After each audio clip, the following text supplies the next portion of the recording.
The rain hammered against the glass walls of Hale Dynamics Tower like accusations Kingston could no longer ignore. At 2 in the morning, the CEO stood frozen in the security room replaying the footage again, his chest tightening as he watched Miles Thompson, the quiet night janitor, load boxes of company blankets and canned food into a battered van in the loading dock below, surrounded by a cluster of shivering teenagers whose eyes held a kind of hunger Kingston had only ever seen in boardroom negotiations. What kind of man risked everything for strangers when his own paycheck barely covered rent? Kingston switched off the monitor, his mind racing through every late night he had passed Miles in the halls, the man always polite, never complaining. Yet now this hidden life unfolded like a crack in the flawless empire Kingston had built from his father's money and his own relentless drive. He grabbed his coat and rode the private elevator down the cold metal doors opening to the damp alley where the van still idled its engine, coughing in protest. Miles turned, his face pale under the security light, the rain soaking his worn jacket, making him look smaller than his 30 years. Kingston stepped forward, his voice low and edged with disbelief. "What the hell are you doing with my supplies?" Miles straightened his dark eyes, steady despite the tremor in his hands. "Feeding kids who have nowhere else, sir. Some of them are barely 15, thrown out because they dare to be who they are." Kingston felt the words land like stones in his gut, his own privileged world of penthouse views and tailored suits suddenly feeling obscene. He had spent the last decade chasing quarterly targets and dodging his mother's calls about suitable brides while this janitor poured his soul into the streets. "Tell me everything, Miles. Right now." The janitor hesitated, then nodded, leading Kingston into the van, where the scent of stale bread and hope mingled. As they drove through the rain-slicked streets of Lower Manhattan, Miles spoke quietly, his voice carrying the weight of old scars. "I was one of those kids once. Family found out I was gay, and the doors slammed shut forever. I survived by learning that kindness is the only currency that never runs out." Kingston listened, his hands gripping the wheel tighter with each mile, the city lights blurring into streaks that mirrored the confusion swirling inside him. He had always prided himself on control, yet here was a man living proof that control was an illusion. When they reached a dimly lit community center in the East Village, the teenagers poured out, hugging Miles like a father figure, their gratitude raw and unfiltered. Kingston stood in the shadows watching the scene, his heart pounding with a feeling he could not name, part admiration, part envy, part something deeper that frightened him. Back at the tower, as dawn broke over the skyline, he sat alone in his office, the decision already forming like a storm on the horizon. He could fire Miles and forget, or he could dig deeper and risk everything he had built. The choice felt inevitable yet terrifying. By the time the first employees arrived, Kingston had already cleared his schedule for the day, his mind fixed on the janitor who had just upended his entire world. Kingston could not shake the image of those kids clinging to Miles as if he were their last anchor in a cruel sea.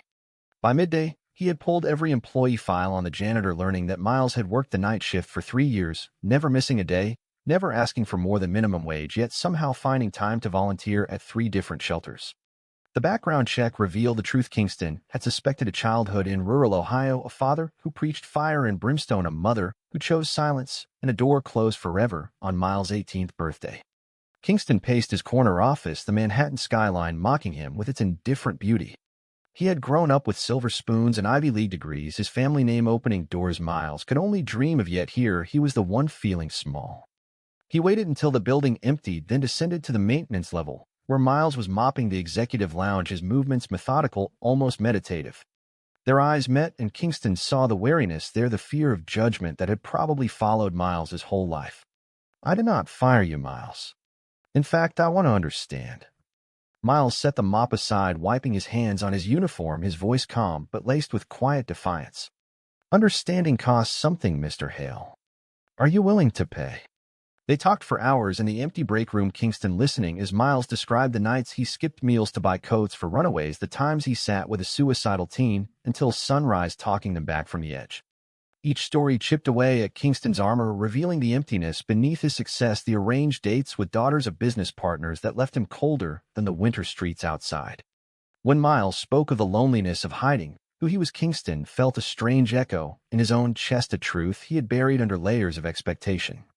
His father had built the company on traditional values, and his mother still sent invitations to debutante balls as if Kingston could simply choose the life they wanted. As the conversation deepened, a fragile bridge formed between them, Miles sharing a rare smile when when Kingston admitted he had never volunteered anywhere, not once. The next night, Kingston insisted on joining the supply run, his designer coat looking ridiculous beside Miles' faded hoodie. They drove in silence at first, then laughter broke through when a box of cereal spilled across the van floor, covering them both in flakes. For the first time in years, Kingston felt alive, raw, and real. Yet back at his penthouse that night, doubt crept in. What was he doing chasing shadows with a man from a world he barely understood? The phone rang, his mother's voice sharp as always. "Kingston, darling, the Andersons' daughter is in town. You really must make time." He hung up, staring at the city lights, wondering how long he could keep pretending. The following week, he began slipping extra funds into the supply orders, small acts that felt like rebellion. Miles noticed and confronted him in the parking garage, his eyes searching Kingston's face. "Why are you doing this?" "Because I cannot look away anymore." The words hung between them, heavy with unspoken possibility. Kingston drove home that night, his heart racing with a mix of fear and exhilaration, the first cracks in his perfect life spreading wide. The bond between them grew like ivy climbing the cold steel of the tower, each shared night at the shelter deepening the connection. Kingston found himself canceling board meetings to help unload donations, his tailored shirts rolled up to the elbows as he handed out meals beside Miles.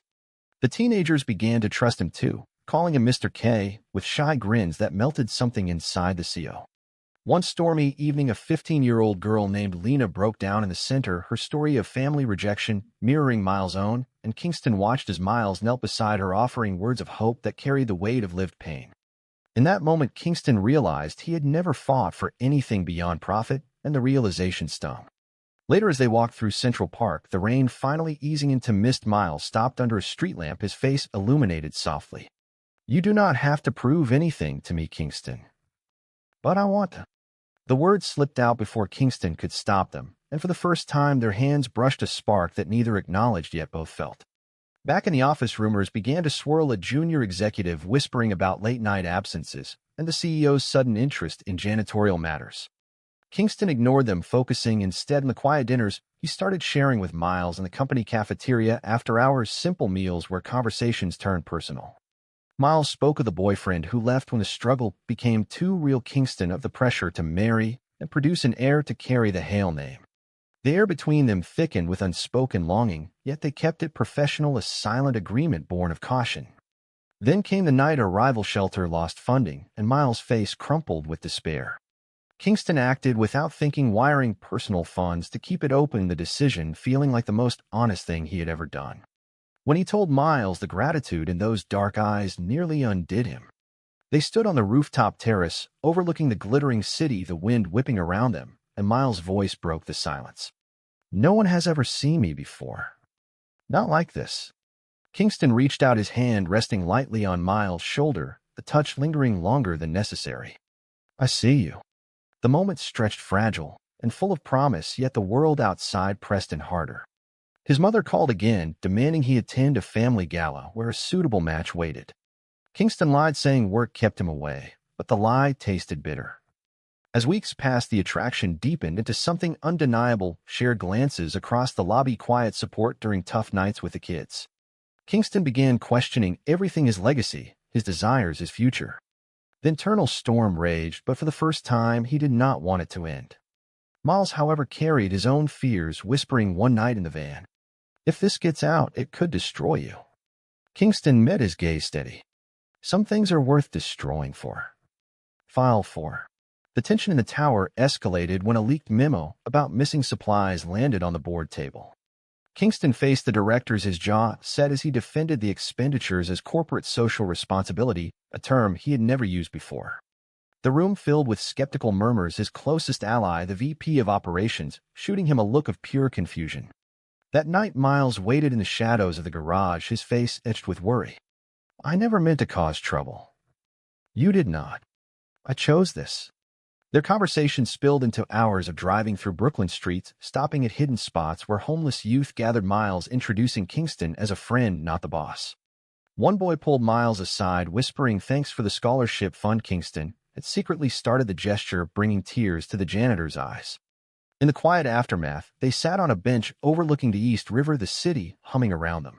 Kingston spoke of his childhood loneliness despite the wealth, the way his father demanded perfection, and his mother demanded conformity. Miles listened, then shared his own scars, the nights on the street learning to survive the first time he admitted his truth and lost everything. The vulnerability bonded them closer than any contract ever could. Yet family pressure mounted when Kingston's father arrived unannounced, demanding a meeting. The old man sat in the executive chair, his voice booming. "Son, this charity nonsense is affecting stock prices. Fix it and marry that girl from the club." Kingston felt the walls closing in, but Miles' face flashed in his mind, giving him strength. He refused politely but firmly, watching his father's disappointment turn to anger. The betrayal came swift. A trusted colleague leaked details of the supply runs to a gossip site, framing it as misuse of funds. Headlines screamed the next morning, and Kingston stood in his office staring at the screen, his world fracturing. Miles found him there, offering silent support, their shoulders touching in the dim light. "We face this together." The words ignited something fierce in Kingston, a determination to protect the man who had shown him what real courage looked like. They spent the weekend at the shelter working side by side, the kids sensing the shift and offering innocent encouragement that warmed Kingston's heart. Yet doubt gnawed at Miles, who pulled him aside one evening. "I am just the janitor. You are everything. Do not throw it away for me." Kingston cupped Miles' face gently, the first real touch that carried promise. "You are everything now." The romance bloomed in stolen moments, a shared coffee at dawn, a walk through the park where their fingers intertwined briefly. Each choice carried weight, the moral line between boss and employee blurring into something profound. Kingston knew the price was coming, but for the first time he was ready to pay it. The board called an emergency meeting, the air thick with accusation as directors demanded answers about the charity diversions and the CEO's unexplained absences. Kingston stood tall, defending his actions as a necessary evolution for the company, citing studies on employee morale and social impact, yet he saw the doubt in their eyes, the whispers about his changing priorities.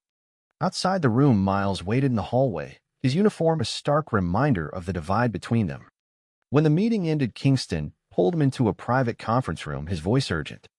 "They want me to stop. I will not." Miles' eyes filled with conflict. "This could ruin you." The family pressure intensified when his mother arrived with the prospective bride in tow, staging an intervention in the family estate upstate. Kingston endured the dinner, the pointed questions about his single status, the subtle jabs at his recent behavior. He left early, driving straight to the shelter, where Miles was helping a group of kids with homework. The contrast hit him hard, the warmth there versus the cold calculation of his bloodline. That night they talked until sunrise, Miles revealing a past betrayal by a lover who chose safety over love, Kingston admitting his own fears of losing the empire his grandfather built. The betrayal from within the company struck next when the VP leaked more details to the press, twisting the story into a scandal of favoritism. Stocks dipped, and investors called, demanding explanations. Kingston faced them head-on, announcing a formal initiative to support homeless youth, but the backlash was immediate. Employees split, some applauding the humanity, others fearing for their bonuses. Miles bore the brunt, too, facing whispers in the break room about his relationship with the boss. He confronted Kingston in the alley, behind the tower, his voice raw. "I cannot be the reason you lose everything. You are the reason I found everything." Their embrace in the rain sealed a silent vow, the drama of the moment etching itself into their souls. Family disowned him, temporarily cutting access to trust funds, but Kingston felt liberated rather than broken. The moral dilemma peaked as he weighed the cost of his choices, the lives changed at the shelter versus the livelihoods tied to his company. He chose to double down, funding a new program that would employ some of the older youth Miles had helped. The decision sent ripples through the industry, some praising the vision, others calling it reckless. Through it all, Miles stood by him, a quiet strength that anchored Kingston amid the storm. The internal conflict raged, but love and justice began to outweigh fear. Confrontations multiplied as the media frenzy grew, reporters camping outside the tower, demanding comments on the CEO's alleged affair with an employee. Kingston issued a brief statement focusing on the charity work, refusing to address the personal rumors, yet the speculation fueled board unrest. A key investor pulled out, citing moral concerns, the word hanging heavy with unspoken prejudice. Miles felt the weight too, his shifts now punctuated by sideways glances from coworkers. One night, a group of them cornered him in the locker room, their words sharp with envy and ignorance. Kingston arrived just in time, diffusing the situation with calm authority, but the incident left Miles shaken. They escaped to the rooftop, the city sprawling below like a battlefield. I am dragging you down. No, Miles, you are lifting me up. Their conversation turned deep. Kingston confessing the years he had suppressed his own questions about identity, the safe path of heteronormative expectation now feeling like a cage. Miles shared his dream of a larger shelter network, one that could prevent more stories like his own. Inspired, Kingston began drafting plans to integrate the initiative into the company's structure, the decision forming as a bridge between his old life and the new. Family betrayal cut deepest when his father publicly distanced the Hale name from the scandal in a television interview, the words stinging like salt in an open wound. Kingston sat with Miles that night in a small diner, their hands linked under the table, the simple act of rebellion against the world. The moral quandary intensified as lawyers warned of lawsuits and potential company collapse. Kingston lay awake weighing the lives of hundreds of employees against the souls of the kids on the streets. Miles offered an out, suggesting he step back, but Kingston refused, the fire of conviction burning brighter. A major confrontation erupted at the annual shareholder meeting where dissident voices called for his resignation. Kingston took the stage, his voice steady, as he outlined a new foundation, naming it after the resilience he saw in Miles. The room erupted in chaos, some clapping, others storming out. In the aftermath, Miles found him backstage, their embrace fierce and full of unspoken promises. The sacrifices mounted, friends turning away, business partners withdrawing, yet Kingston felt a clarity he had never known. The drama of the choice hung over them, both a test of whether love could truly conquer the forces arrayed against them. The climax arrived during the emergency board vote on the foundation proposal. Kingston presented the plan with detailed projections showing long-term benefits to brand reputation and talent attraction, yet the room pulsed with resistance, the homophobic undertones barely veiled in questions about his judgment. Miles waited outside the glass doors, his presence the silent source of strength. When the vote split evenly, Kingston cast the deciding one in favor, his voice ringing clear. This is who we are now. Chaos followed, investors dumping shares, the stock plunging 20% overnight. His family issued a statement severing ties, the public humiliation complete. Kingston stood on the trading floor watching the numbers fall, yet his heart felt lighter than ever. Miles pulled him into a quiet stairwell, their foreheads touching, the moment charged with emotion. You did it. We did it. The decision to go public with their relationship came next. Kingston scheduling a press conference where he introduced Miles not as the janitor, but as his partner and the driving force behind the change.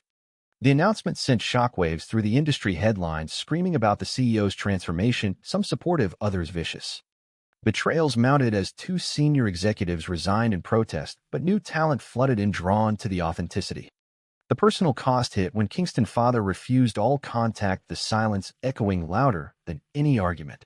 Miles struggled with guilt, seeing the empire crack under the weight of their love, yet Kingston reassured him daily.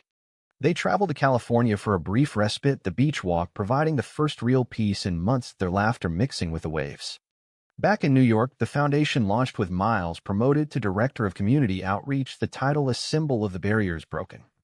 The drama peaked when a former colleague attempted a hostile takeover, citing instability, but Kingston rallied remaining allies, the battle testing every ounce of his resolve. In the end, he prevailed, the company stabilizing around its new values. The awakening was profound for both men, Kingston shedding the armor of expectation, Miles learning to trust again. Their bond deepened into a partnership forged in fire, the romantic moments now open and cherished. The dust settled slowly, the company emerging stronger, with increased loyalty from employees inspired by the leadership. Kingston and Miles moved into a shared apartment overlooking the park, the simple space filled with laughter and plans for the future. The sacrifices remained visible in the strained family relations and the wary glances from old associates, yet the rewards shone brighter in the faces of the youth whose lives had changed. Miles thrived in his new role, expanding the shelter network across the city, his past pain transformed into purpose. Kingston found joy in balancing profit with compassion, the internal void finally filled. They faced ongoing societal prejudice, small acts of discrimination testing their resolve, but each challenge only strengthened their commitment. One evening at the foundation gala, they stood together under the lights, Miles in a tailored suit, looking every bit the equal partner. Kingston whispered the words he had held for months. I love you. The response came soft and sure. I love you too. The story of their journey spread, inspiring others to question their own choices, the drama of one man's decision rippling outward. Yet Kingston knew the path forward would demand continued courage, the balance between empire and heart a daily choice. As they walked home through the city streets hand in hand, the future stretched before them uncertain but full of hope. In choosing love and compassion over power and societal approval, did Kingston make the right decision, true or false?